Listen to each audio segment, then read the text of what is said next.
The Ohio cheerleader, who was convicted by a jury of abusing her newborn's corpse, is making a request of the judge. Brooke Richardson is asking the judge to seal her fifth-degree felony conviction. Now, Richardson, who is now 23 years old, was found guilty in September of 2019 of abuse of a corpse following the death of her baby girl that she then buried in the backyard of her parents' home. She claimed the baby was stillborn. Would the defendant please rise? With regard to count one, we, the jury in the above captioned case, find the defendant, Brooke Skylar Richardson, not guilty of the offense of aggravated murder, and there appear to be 12 jury signatures affixed. Verdict form 2, involuntary manslaughter. We, the jury in the above captioned case, do hereby find the defendant, Brooke Skylar Richardson, not guilty of the offense of involuntary manslaughter. Count 3, child endangerment. We, the jury, find the defendant, Brooke Skylar Richardson, not guilty of child endangerment. It does say we further find the defendant did not cause serious physical harm to the alleged victim, but that finding is not necessary as a matter of law. Verdict form number 4, we, the jury in the above captioned case, find the defendant, Brooke Skylar Richardson, guilty of the offense of abuse of a corpse. Now, Richardson's attorney said she now has a job, she's in college, and continues with mental health treatment. She's even working for her attorney's law firm and intends to study law. Now, Richardson, a then 18-year-old high school senior, gave birth to the baby girl in secret and then buried her in the backyard. She was acquitted on charges of aggravated murder, involuntary manslaughter, and child endangerment. A forensic anthropologist who examined the baby's remains testified there was evidence the baby's bones may have been burned, a theory her defense denied. First of all, I can start with the police. You would think that once they got Skylar to say that she actually burned her baby and the baby combusted in the middle of the night after she delivered this stillborn. He tells what's going on. He says, you have to tell us you're 18. You can't tell us. I tried to cremate the baby just a little. You tried to cremate the baby? Yeah, that's what I did. Did you also have an opportunity to examine the skeletal remains, the bones, for any indications of burning or thermal damage? I'm sorry. I didn't see any evidence of burning or thermal damage to any of the skeletal elements that I had to observe. When this was presented to this pathologist, you would think that a professional pathologist would think twice. Did that really happen? Where I had a conversation with her, and I specifically asked her that question, and she says, the question being, can you light a baby on fire with a lighter by touching its foot? And she said, and this is in the trial, I don't know, I never tried it. And what, is that really science? Is that really science? So then we go from there to the prosecutor's office, and they should have taken a little bit more careful review of what's going on, but they're relying on the experts being from that Montgomery County Coroner's Office. I reject the idea that somehow we did anything improper. As a matter of fact, ma'am, publicly about evidence, isn't that a possible violation of the Code of Professional Ethics? No, it's not. I think you should check. I'm well aware of the Code of Professional Ethics, ma'am. With respect to this particular case, what we did when we obtained that information, when we received that information, it was done by Dr. Murray, who was not somebody that was employed by our office. It was somebody that was employed by, I think, Mount St. Joseph University.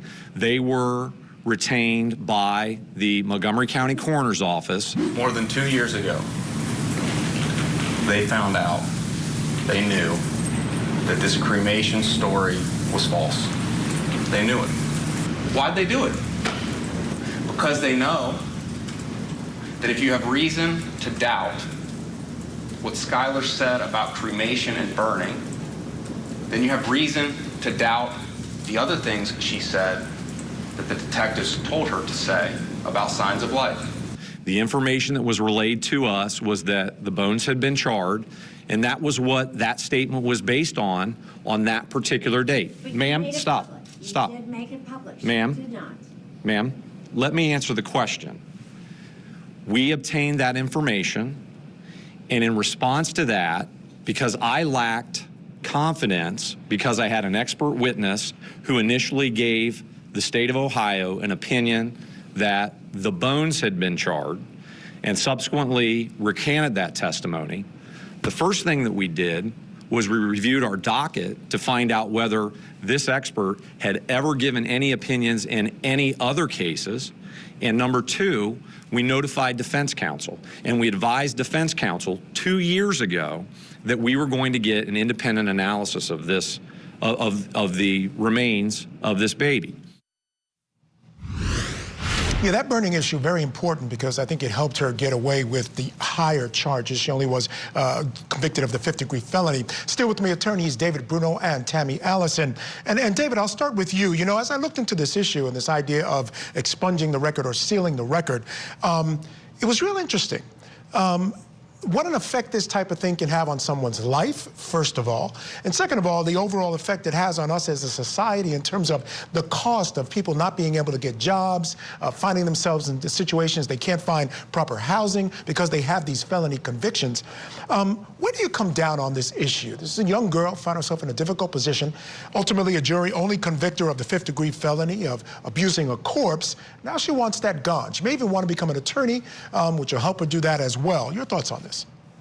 Yeah, well, first off, this is it's called expungement in most states. It's not here. It's called sealing of the record, and it's available to most individuals that qualify.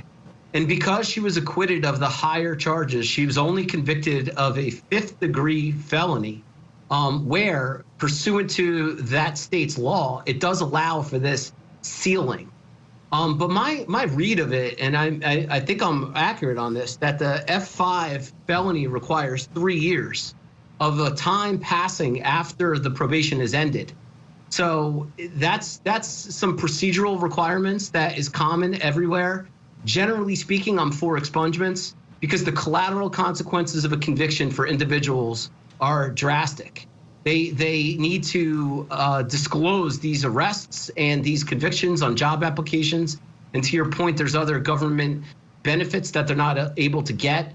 So I think there's room for this in every single state. I am behind it. I support it. It just has to meet the procedural requirements in that state statute. Yeah, now Tammy, you're a federal clemency attorney, so you know a little bit about clemency. Now, this isn't clemency, but it's in that genre to a certain degree. Your thoughts on this issue? I just found it fascinating. Yes, Michael, there's a lot of moving parts here. So in terms of expungement versus sealing the record, you know, some states call it expungement, but it's actually inaccurate. The proper terminology would probably be to just seal the record, because expungements typically deal with arrests that do not result in conviction. And convictions typically, you know, as David stated, there's a time requirement to show that there's a low risk of recidivism and other qualifying factors for an individual to petition the court to have their record sealed if there is a conviction that's eligible for sealing in specific states. At the federal level, that doesn't exist.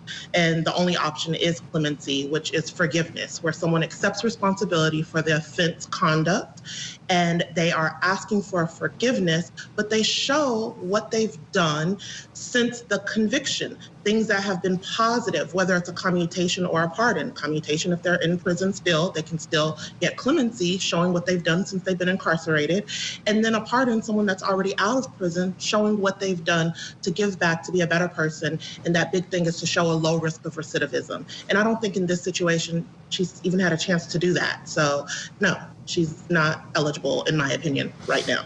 That's interesting. You know, she is working, and you're right. It becomes a balancing test for the court.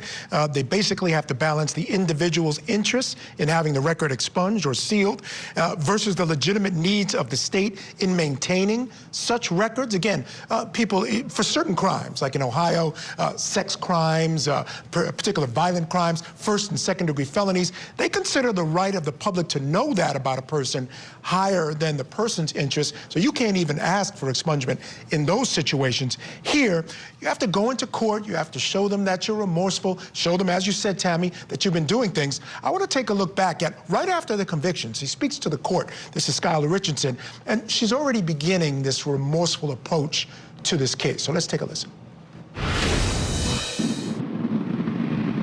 Ms. Richardson, you get the last word in all of this. Is there anything that you want to tell me before I impose a sentence?